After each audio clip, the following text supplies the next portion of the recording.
Hey everybody! Some of you may be aware that a couple years ago I reviewed the Creature from the Black Lagoon series, and then last year I reviewed The Wolfman and got the idea to do a Monster Mash review series reviewing all of the old Dracula and Frankenstein movies, which culminated in a big Monster Mash review at the end of October, which was a lot of fun.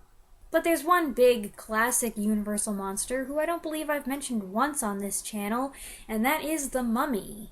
So today I'm going to attempt to remedy that by doing a 5-in-1 review of all the Mummy movies that you get on the Universal Legacy Collection, which includes the 1932 original, as well as The Mummy's Hand, The Mummy's Tomb, The Mummy's Ghost, and The Mummy's Curse. The Mummy was directed by Karl Freund, the famous German cinematographer who photographed Dracula and later directed 1935's Mad Love, a favorite of mine that I've previously reviewed. It features a screenplay by John Balderston, who wrote many a Universal monster movie, and stars Boris Karloff as the Mummy. The movie draws from real-life history and the ancient Egyptian belief that those who desecrate the tombs of the dead will be cursed. At the time this was made, Howard Carter's landmark discovery of the tomb of King Tutankhamun in 1922 was still relatively fresh in the public's mind. The movie's opening actually occurs in the early 20s, so this group could be seen as a mirror of that famous expedition, before the narrative jumps forward 10 years. A group of archaeologists dig up a sarcophagus. Inside, they find a mummy that bears evidence of having been buried alive. Alongside the sarcophagus is a box, which it's forbidden to open, and inside that box is a sacred scroll containing ancient hieroglyphs that, when read, can bring someone back from the dead. While two members of the expedition are outside discussing the ethics of ignoring the curse and looking inside the box, a third member can't resist the temptation, and opens it, reading from the scroll and thereby bringing the mummy back to life. This moment, in my opinion, is the greatest scene in any Mummy movie. I love the way the mummy, played by Boris Karloff, oh so slowly opens its eyes as the man murmurs the ancient words. At first you might think it's an illusion, until you see the glitter of light reflecting in the pupils.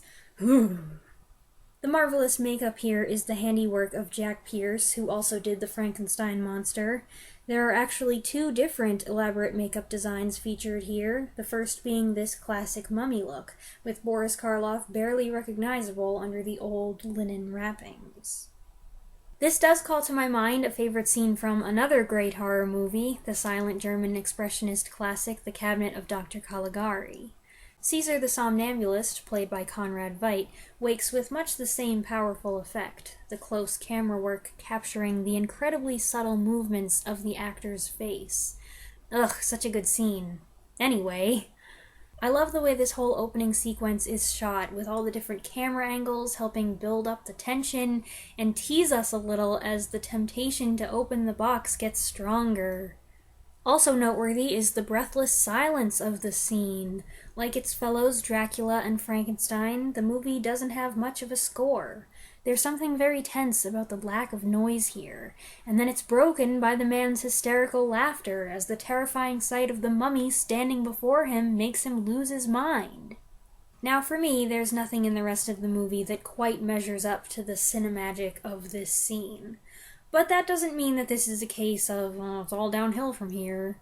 We fast forward 10 years and find a new group is in Egypt, including the son of one of the men from the previous expedition. They're not having much success finding anything until a mysterious man comes to them with information about the location of a certain tomb. And here is where Boris Karloff really gets to shine. This strange man gives his name as Ardith Bey, but in truth he is Imhotep, the man who was buried alive 3,000 years ago and came back to life a decade before.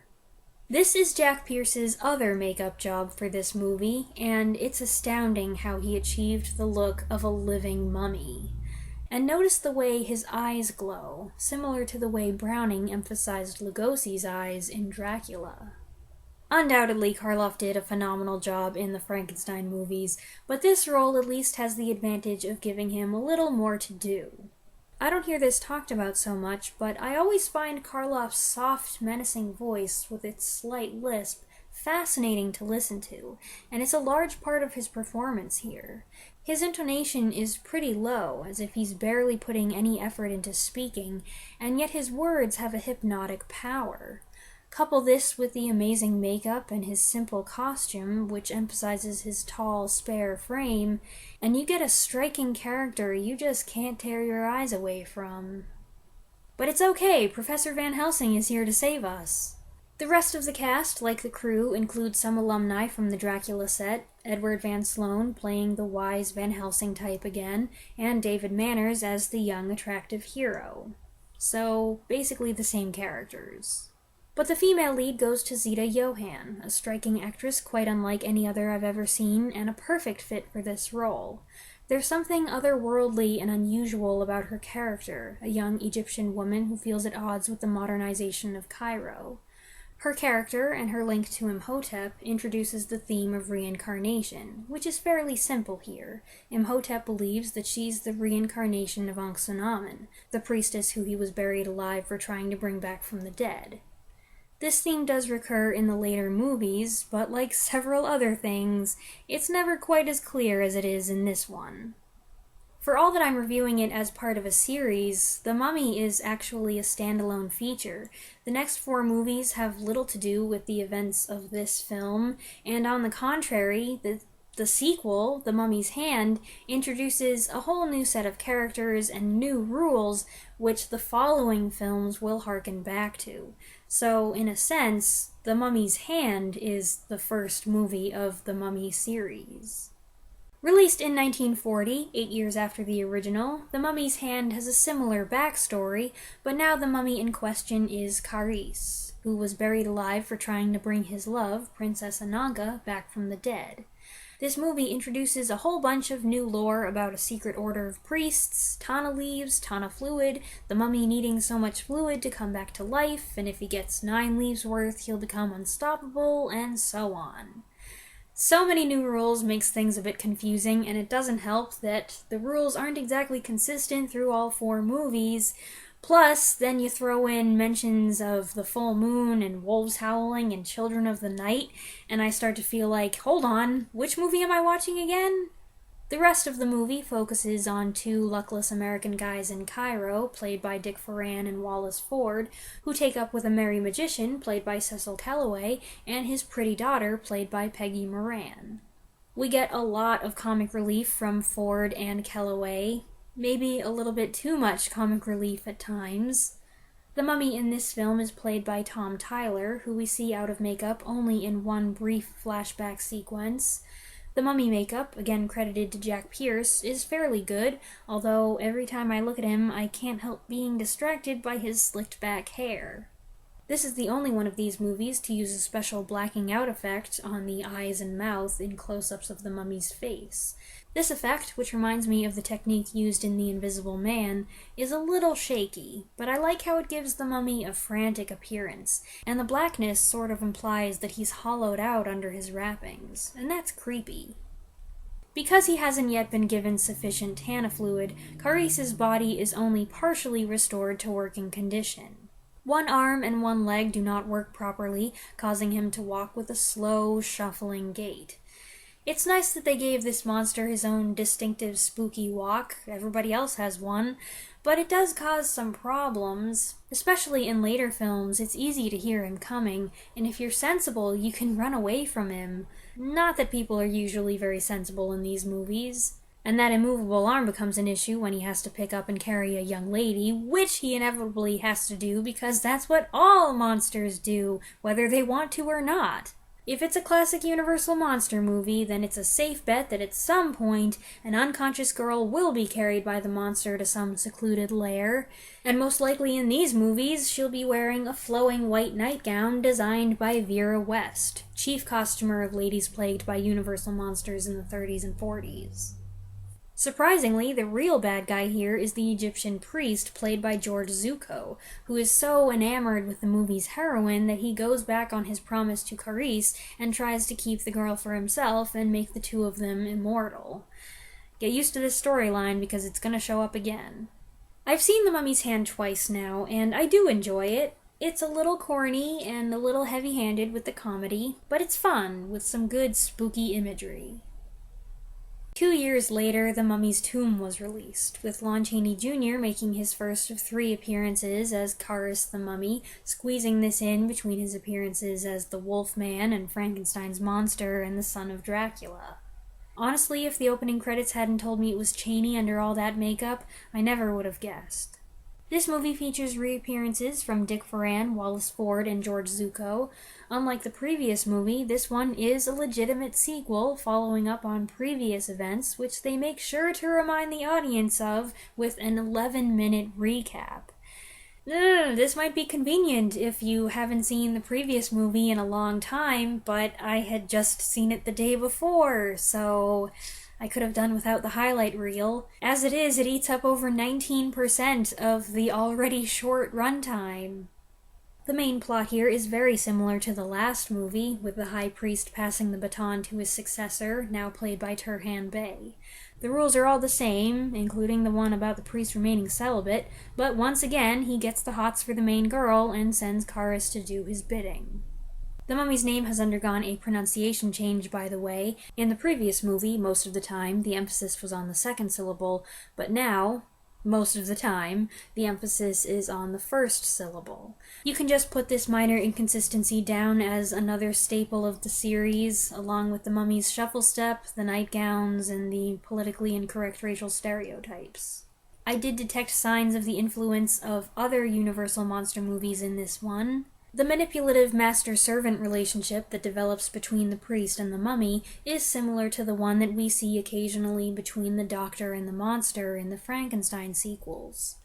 But the biggest and most laughable Universal influence I found occurred when the outraged townsfolk grabbed their clubs and torches to come after the monster. Classic. This film doesn't have quite the same romanticism and atmosphere as those that came before, and we lose the North African cultural landscape when the main action is moved to the United States. It's interesting how that often seems to be the next step in these movies. Unfortunately, to me, if it's not set at least partially in the Egyptian desert, it doesn't feel so much like a mummy movie anymore. There's a lot that doesn't make total sense here, especially in the film's climax. My biggest disappointment, though, exaggerated by the fact that we watched all these movies so close together, is that at its core, it has the exact same plot as the previous film. It's entertaining enough, but without much new material, it's pretty average. The fourth film, released in 1944, is The Mummy's Ghost. I'm going to try to ignore the fact that this title is nonsensical. Chaney is now joined by John Carradine in brownface, playing the role of the priest, who once again receives instructions from High Priest George Zucco, who I thought was dead twice now. By the way, it's at this point that I started calculating just how much time has gone by. The first movie started in 1922 and then jumped forward to 1932. The second movie took place 10 years after that in 1942.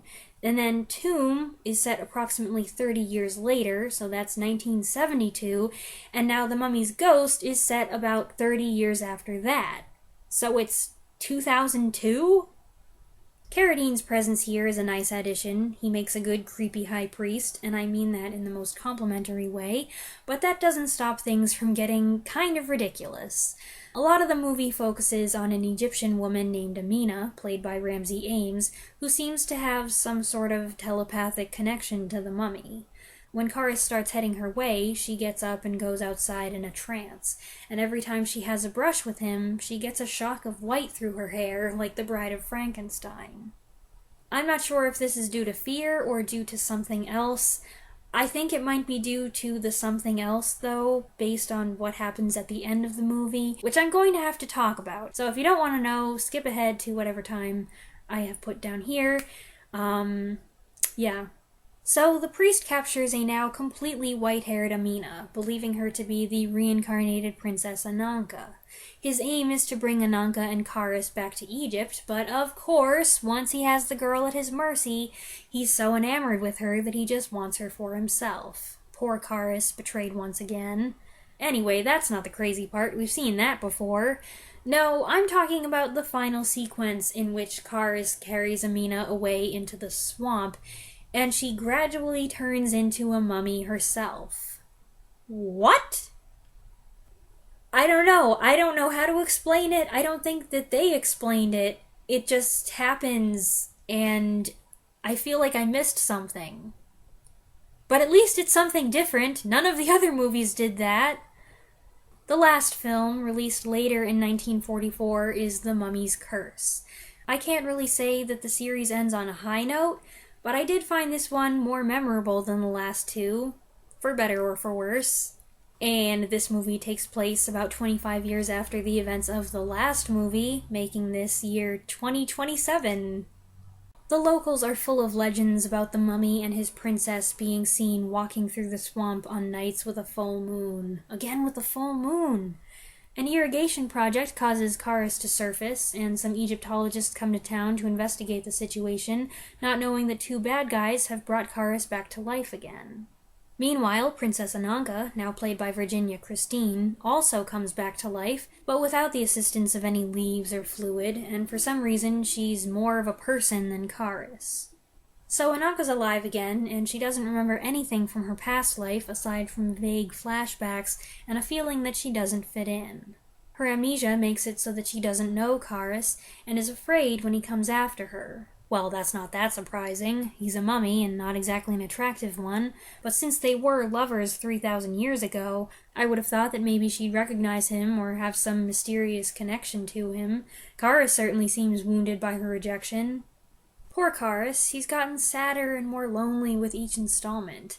I can't help feeling sorry for him. He didn't ask for this, and most of the things he's doing against his will. As we were watching this movie, my mom observed that he always looks exhausted.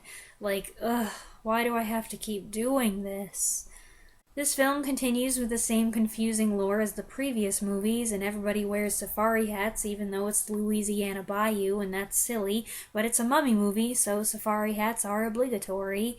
Except, hold on, how did we get to Louisiana? I thought we were in New England! Yeah, this script is absurd, but I'm sure you've picked up on that by now. They did try something a little different with the villains. This time it's the priest's assistant who falls for the pretty girl, not the priest himself, and it's actually the other girl he goes after, not reincarnated Ananka. It's not that different, but it's something.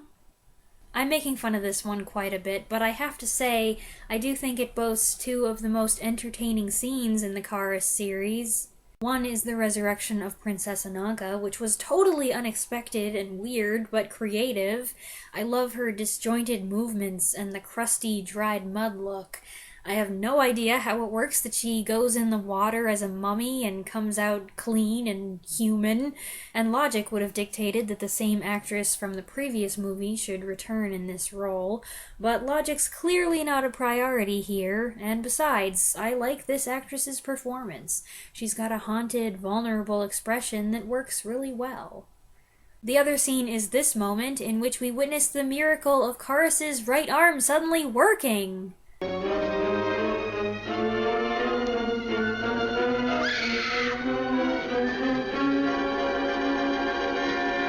The way this movie concludes makes it pretty clear that this is the end, and I think it's for the best. Deterioration in quality and originality unfortunately tends to be the norm among the Universal Monster sequels, and this series isn't an exception. The first one stands out as the most artistic and most memorable, and the rest are kind of up and down. Repetition is their biggest weakness, I think. Even though I just watched them within the last couple weeks, I have a hard time remembering which is which among the middle three. But like all the Universal Monster classics, these are fun, spooky, entertaining movies, and they're so short that you can get through the whole series pretty quickly. I hope you enjoyed this look at the Mummy series. Sorry I didn't dress up in a mummy costume. I did consider it, but that would have been an awful lot of toilet paper. Let me know your thoughts on any or all of these movies in the comments down below, and I'll see you next time. Thanks for watching!